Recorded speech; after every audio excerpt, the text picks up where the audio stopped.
알고 있었어, 얘들아. Di awal jilid ke-10 ini saya akan memperjelas sedikit bagaimana Yusin bisa tahu kalau Dokman adalah perempuan. Hal itu disebabkan karena pada suatu malam si Dokman dengan pedenya mandi air hangat. Begitu cantik dan seksi sehingga Yusin yang kala itu sedang tak sengaja lewat menyaksikan Dokman yang tengah mandi.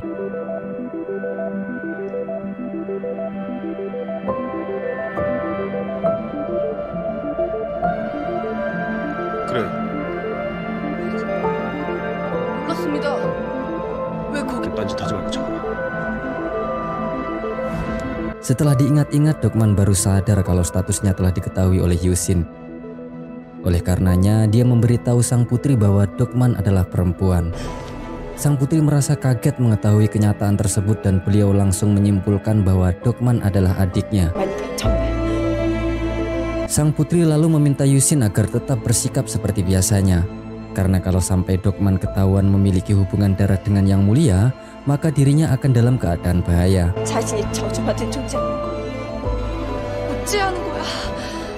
Setelah itu sang tuan putri terus memandang adiknya yang malang tengah melamun sendirian. Tentu saja sebagai kakak hatinya begitu terguncang. Di tempat lain Pak Wono menanyakan kepada Yusin tentang identitas Dokman. Yusin yang merasa bahwa Pak Wono sudah mengetahui semuanya lantas menyuruh Pak Wono agar tetap menyembunyikan status tersebut. Setelah itu Yusin kemudian berpapasan dengan Dokman. Dokman menanyakan kenapa Yusin selama ini diam saja mengetahui dirinya adalah perempuan. Yusin hanya tidak mau ikut campur urusan Dokman. Dokman menangis dan ingin Yusin mendengarkan ceritanya yang menurutnya begitu penting dalam mengungkap identitasnya. Namun di situ Yusin malah menganggap bahwa Dokman adalah orang yang bodoh karena berlari ke sana kemari hanya untuk tujuan yang gak pasti. 이야기는 다 쉽게 들려. Yusin kemudian pergi dengan hati yang sebenarnya dia sangat kasihan dengan Dokman. Di tempat lain Misil menyuruh Misaeng agar mengkonfirmasi perempuan yang dibawa oleh Jilsuk. Mengingat Misaeng ini telah menikah dengan beberapa wanita dan sudah memiliki 100 anak sejauh ini. Karena 100 anak yang dihasilkan diketahui Misaeng mempunyai daya ingat tinggi terhadap semua wajah anak-anak Misaeng. Misil mencoba menerapkan daya ingat Misaeng tersebut untuk mengingat perempuan yang dibawa oleh Jilsuk. Saat dilihatnya, Misaeng ternyata masih ingat dengan Sohwa. Dia lalu mengatakan ingatannya tersebut kepada Misil. Di tempat lain, Tuan Putri makin panik dengan Eulje yang bersikeras untuk menangkap Dokman lantaran sebuah peristiwa penyusupan kemarin. Tuan Putri dan Yusin sepakat ingin Dokman keluar dari ibu kota. Mereka juga sepakat untuk tidak terlebih dahulu memberitahu status Dokman yang sesungguhnya. Setelah itu anggota Yusin hendak berlatih menyitari lapangan. Tampak kini Pak Wono begitu peduli dengan Dokman. Hal itu karena Pak Wono tak tega melihat perempuan yang sedang mengangkat beban berat. Setelah itu Dokman dihampiri Tuan Putri. Jeonmyeong menyuruh Dokman agar pergi ke Gunung Jongak sementara waktu sampai perintah selanjutnya diturunkan. Dokman kemudian menebak bahwa Tuan Putri sedang menyembunyikan sesuatu. Ia menyuruh Tuan Putri agar memberitahu apa yang sedang disembunyikannya. Sang putri hanya bisa diam dan tak bisa menjawab apapun. Di sisi lain diadakan sebuah pertemuan oleh Misil kepada bawahannya. Misil menganggap Jilsuk sekarang telah memberikan hatinya kepada Sohwa. Hal itu karena Jilsuk dan Sohwa adalah orang yang tak memiliki masalah namun mereka sama-sama diberikan tugas yang sangat berat. Alhasil mereka pun saling berempati. Misil berjanji akan mengambil Jilsuk dari Sohwa. Setelah itu terlihat Sohwa dan Jilsuk yang sedang dibawa pergi oleh pasukan Misil. Im Jong yang mengetahuinya lantas memberitahukan hal tersebut kepada Eulje. Eulje kemudian memberikan perintah kepada Im Jong untuk menculik Sohwa di tengah perjalanan. Di sisi lain, Bojong juga disuruh oleh ayahnya untuk menjadi seolah-olah sekelompok begal di tengah jalan untuk memisahkan Jilsuk dan mengambil Sohwa. Sohwa dan Jilsuk sudah di tengah hutan. Im Jong dan para pasukan sudah bersiap untuk menculik Sohwa. Namun tak lama tiba-tiba Bojong datang terlebih dahulu. Dan kini tinggal Sohwa dan Jilsuk yang tak bisa melihat. Namun itu bukanlah kendala Jilsuk untuk menghabisi Bojong dan teman-temannya. Bojong lalu membuat pengalian agar Chilsuk tertipu. Im Jong heran menyaksikan tingkah Chilsuk yang sepertinya buta.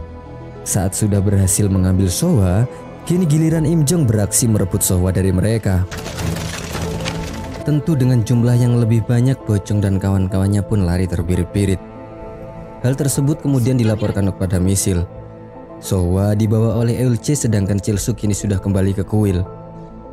Di tempat lain, Sohwa kini didandani layaknya anggota Im Jong untuk bertujuan agar tak diketahui identitasnya. 근데 왜 안 가는 것이야? Terlihat Dokman juga mengetahui bahwa Yusin telah menyembunyikan sesuatu darinya. Dokman menyayangkan atas perbuatan Yusin yang menurutnya telah mengingkari janji seorang huarang. Lagi-lagi Yusin membuat Dokman marah dengan menyepelekan usaha Dokman untuk mengungkap statusnya. 그게 뭐가 중요? Dokman dengan mantap bilang bahwa dia berjuang karena ibunya yang telah lama meninggal. Ia menceritakan kesulitan ibunya ketika merawat Dokman saat di gurun pasir. 배를 다쳐서 이유는 알아야 할 거 아닙니까?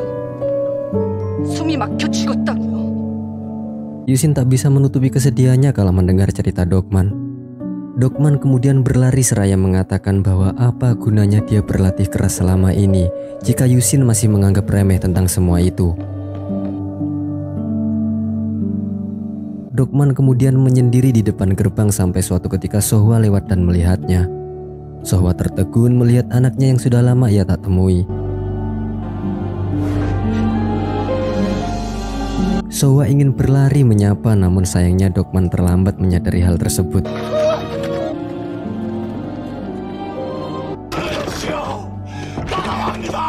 Di sisi lain, Chilsuk mengamuk karena dipisahkan dari Sohwa.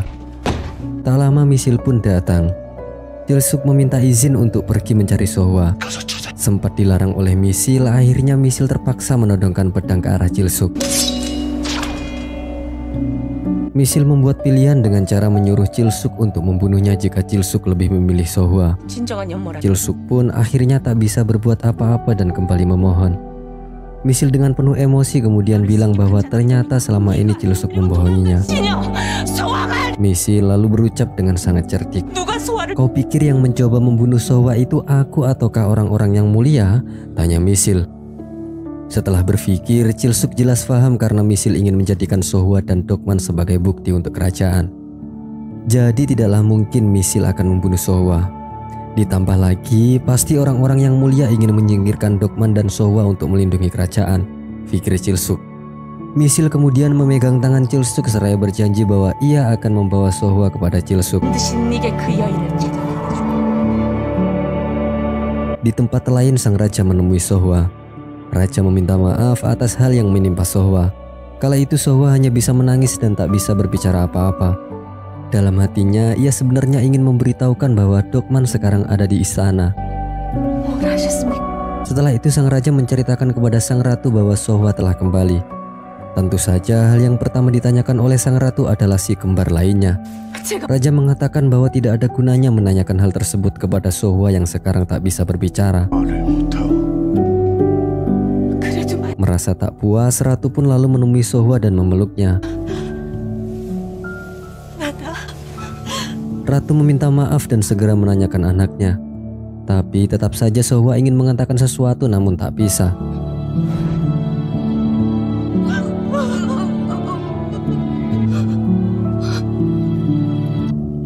Di tempat lain, Dokman sepertinya sedang memikirkan sesuatu terkait kepergian dirinya. Ia lalu bersiap-siap membereskan barang bawaannya. Ia ditemani Guksan dan Daipung yang diutus langsung oleh Yusin. Mula-mula Mbak Dokman pamit terlebih dahulu kepada Tuan Putri. Dokman izin kepada Tuan Putri untuk menemui Yang Mulia Raja. Namun hal itu dilarang keras oleh Tuan Putri.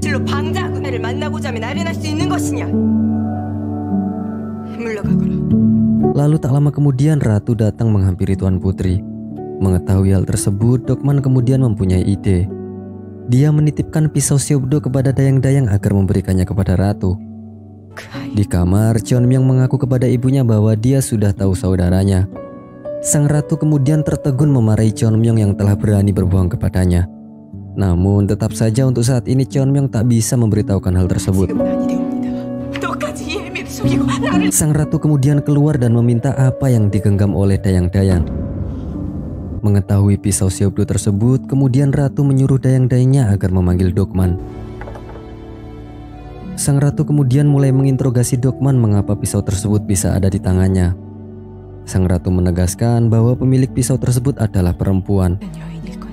Sang ratu lalu menanyakan keberadaan perempuan yang dimaksud kepada Dokman. Dokman bilang bahwa dia tahu siapa perempuan tersebut. Setelah itu Dokman pergi begitu saja. 한턱 쏠게. 진짜? 가자. Dokman kemudian mentraktir Daipung dan Guksan di sebuah kedai. Ternyata itu adalah rencana Dokman untuk membuat Daipung dan Guksan teler akibat arak yang mereka minum. 뭐라? Singkat cerita, mereka berdua melaporkan kejadian yang dialaminya kepada Yusin. Sementara di tempat lain, Tuan Putri diberitahu oleh dayang-dayangnya bahwa Tandu Ratu sedang terlihat menuju suatu tempat. Cheonmyeong melaporkan hal tersebut kepada Yusin. Yusin beranggapan itu adalah rencana Dokman untuk meminta ratu agar menemuinya secara rahasia. 그곳이야. Benar saja, kini Dokman bertemu sang ratu di suatu tempat. Terlihat Cheonmyeong dan Yusin mencoba mencari ratu dan Dokman. Sang ratu kemudian berkata bahwa aku sudah melakukan apa yang kau minta. Sekarang beritahu aku siapa pemilik pisau tersebut, tanya ratu kepada Dokman. 소엽들 주인이냐? 여인. Tak lama Cheonmyeong dan Yusin pun datang. 공주님, 장명은 공주님의 명을 어긴 건 송구합니다. 허나 Setiap kali Dokman berniat ingin memberitahu sang ratu, tapi Cheonmyeong selalu mencoba melarang Dokman. 바로 덕만아, 꼭 알아야 했어요. Namun karena Dokman sudah sangat tersiksa batinnya, akhirnya sebelum Dokman berkata, Tuan Putri sendiri yang memberitahu ibunya bahwa Dokman adalah salah satu putrimu. 어머니셔. Awalnya sang ratu tak mengerti. Namun setelah Cheonmyeong menjelaskan begitu emosional, akhirnya barulah ibunya mengerti. 어머니 딸이요. 제 동생이요. Namun berbeda dengan Dokman, dia justru tak percaya dengan apa yang dikatakan oleh Cheonmyeong. 잘못했다니까요, 공주님. Sang ratu kemudian memegang tangan anaknya tersebut. Reaksi Dokman gemetaran dan hanya bilang bahwa dirinya adalah tidak lebih dari anggota Nando. 덕만아, Dokman bergegas pergi, namun oleh sang ratu ditahan. 덕만이요. Sang ratu menangis merasa bersalah terhadap anaknya tersebut. Saat Dokman pergi, sang ratu mencoba mengejarnya, namun oleh Cheonmyeong ditahan. 어서 데려와 덕아. 그래 봐야겠다. 손을 잡아봐야겠다. Dokman berkata kepada Yusin bahwa barusan Tuan Putri hanya menakut-nakuti dirinya. 미안하다. Namun Yusin tak bisa berbuat apa-apa untuk menjelaskan bahwa Dokman memang benar-benar adik Tuan Putri. 네가 공주님의 동생이다. Dokman kaget dan langsung terduduk. Sementara di tempat lain, Cheonmyeong menceritakan kepada ibunya tentang bagaimana Dokman selama ini telah gigih mencari identitasnya. 까지 쫓아와서 Sang ratu makin terpukul mendengar pengalaman pahit putrinya dan ia terus bersikeras ingin bertemu Dokman. 장미 그나라 얼른 덕만이한테 데려와라. Namun Cheonmyeong menegaskan bahwa Dokman lebih terpukul mengenai fakta ini ketimbang apa yang dirasakan oleh ibunya dan Cheonmyeong. Cheonmyeong kemudian menghampiri Dokman untuk menyuruh berdiri. Karena seorang putri tidak diajarkan jongkok seperti itu, kata Tuan Putri. 내가 버려진 이유. Dokman kemudian menanyakan alasan mengapa ia dibuang. Cheonmyeong kemudian menceritakan alasan kenapa dari awal Dokman bisa dibuang. 오래된 예언. Hal itu karena sebuah nubuat yang sudah lama dipercaya oleh kerajaan.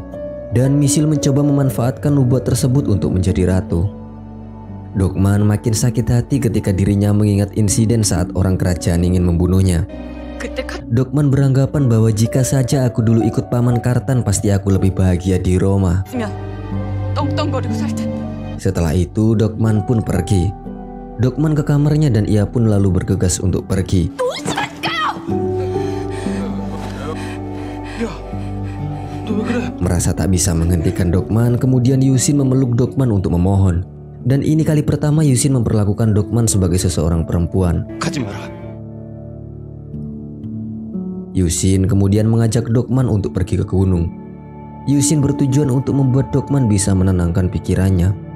Dokman kemudian menyuruh Yusin untuk pergi dan ia berjanji tidak akan lari. 그만 가보십시오. Yusin kemudian pergi, namun dia sengaja bersembunyi di balik gunung untuk menjaga Dokman. Di tengah kesunyian, kemudian Yusin mendengar suara tangis Dokman yang begitu keras.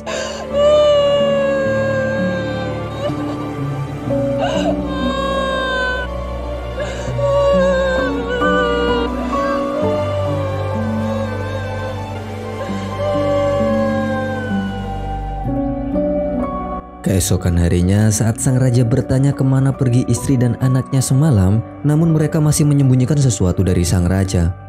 Hal itu tentu saja karena demi keselamatan Dokman. Di tempat lain, Sugiono diperintah oleh Seolwon agar mendatangi penjual tempat di mana Pak Wono menjual wadah tinta yang kemarin ia curi. Penjual tersebut kemudian dibawa ke istana guna mencari tahu siapa orangnya. Singkat cerita, penjual tersebut menemukan Pak Wono dan Godo di sela-sela pertemuannya kepada sang Tuan Putri. Karena kejadian tersebutlah Pak Wono kemudian disekap oleh suruhan Seolwon di suatu gudang. Mula-mula Pak Wono dipukul habis-habisan oleh mereka.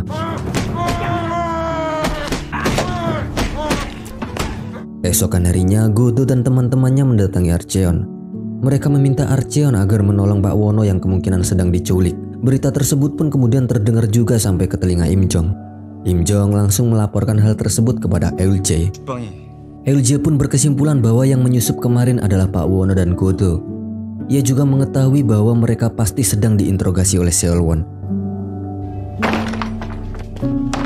Sedangkan Pak Wono kini sudah babak belur. Dia kemudian dihampiri oleh Seolwon. Seolwon kemudian mengajukan beberapa pertanyaan kepada Pak Wono dengan ancaman jika berbohong maka ia akan ditebas. Saat ditanya tentang hal penyusupan, Pak Wono pun mengaku bahwa dirinya yang melakukan hal tersebut.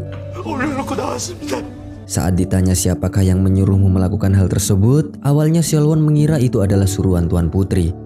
Namun Pak Wono secara jujur bilang bahwa yang menyuruhnya adalah Dokman.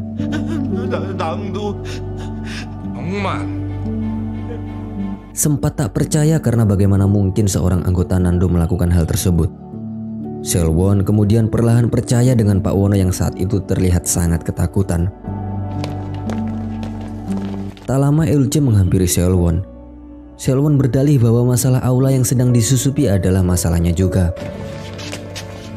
Kini Pak Wono kemudian dibawa ke ruang lain oleh Eulje. Lagi-lagi pertanyaan yang sama dilontarkan oleh Eulje.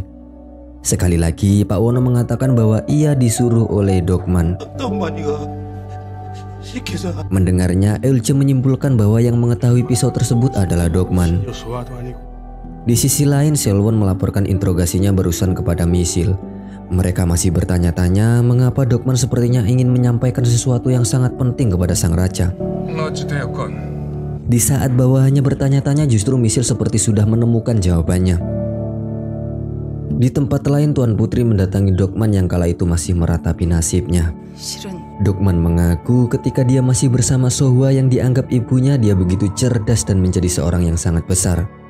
Namun ketika dia mengetahui kebenaran yang sesungguhnya, justru ia tak bisa berhenti menangis. Dokman berniat ingin kembali ke padang gurun, namun sang putri kembali membujuk adiknya tersebut untuk menuruti permintaannya.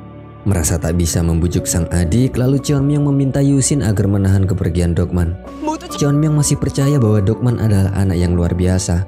Dia juga tetap butuh Dokman untuk membentuk masa depan kerajaan. Cheonmyeong berjanji akan membayar kembali Dokman untuk banyak hal. Namun Yusin menceritakan bahwa Dokman adalah seseorang yang sangat menjunjung tinggi kebanggaan dan harga dirinya. Dan kini fakta yang telah ia temui telah merenggut semuanya dari Dokman. Tuan Putri terus memohon kepada Yusin agar memahami perasaannya. Melihat kesedihan Tuan Putri yang begitu tulus, Yusin pun akhirnya mendatangi Dokman. Dia memompa kembali semangat Dokman dengan mengatasnamakan Resimen Yonghwa. Resimen Yonghwa ini adalah nama dari asuhan Yusin ya guys. Yusin meyakinkan agar Dokman tak meninggalkan teman-temannya yang selama ini setia menemaninya. Mendengar hal tersebut, Dokman lantas mengurungkan niatnya dan bertekad akan kembali bersama teman-temannya.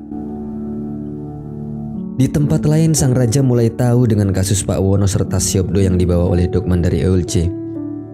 Eulje menanyakan hal tersebut kepada Tuan Putri. Tuan Putri dan sang ratu makin panik takut Dokman akan terbongkar statusnya. Oleh karenanya, LJ berniat akan membawa Sohwa keluar dari ibu kota lantaran takut misil akan menyelidikinya lebih lanjut. Setelah itu Dokman lalu menemui Tuan Putri. Dokman bersedia untuk pergi ke Gunung Jongak sesuai anjuran Tuan Putri. 대화 전에 Jeonmyeong mengatakan bahwa kini Raja dan Misil tahu bahwa Dokman lah yang kemarin mengirim surat terhadap sang raja. 선물을 줄 것이다. Sang putri berjanji setelah Dokman mengungsi di Gunung Jongak, ia akan memberikan hadiah sesuatu yang sangat besar. 분명 네가 기뻐할 일을.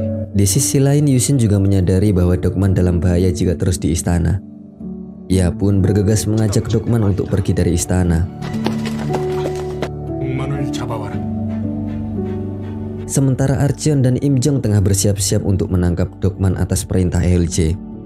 Archeon masih belum percaya 100% bahwa perintah LJ kali ini adalah benar. Yusin bersama Dokman naik kuda menerobos Im Jong dan Archeon. Di sisi lain, Chilsuk kini mulai bisa melihat kembali karena terapi yang selama ini ia lakukan. Kala itu, Chilsuk yang sedang mencoba penglihatannya dikagetkan dengan suara pacuan kuda milik Yusin, Archeon, dan Im Jong yang sedang saling kejar. Chilsuk memeriksa hal tersebut dan dia mengetahui bahwa Dokman yang selama ini ia cari ternyata ada di istana.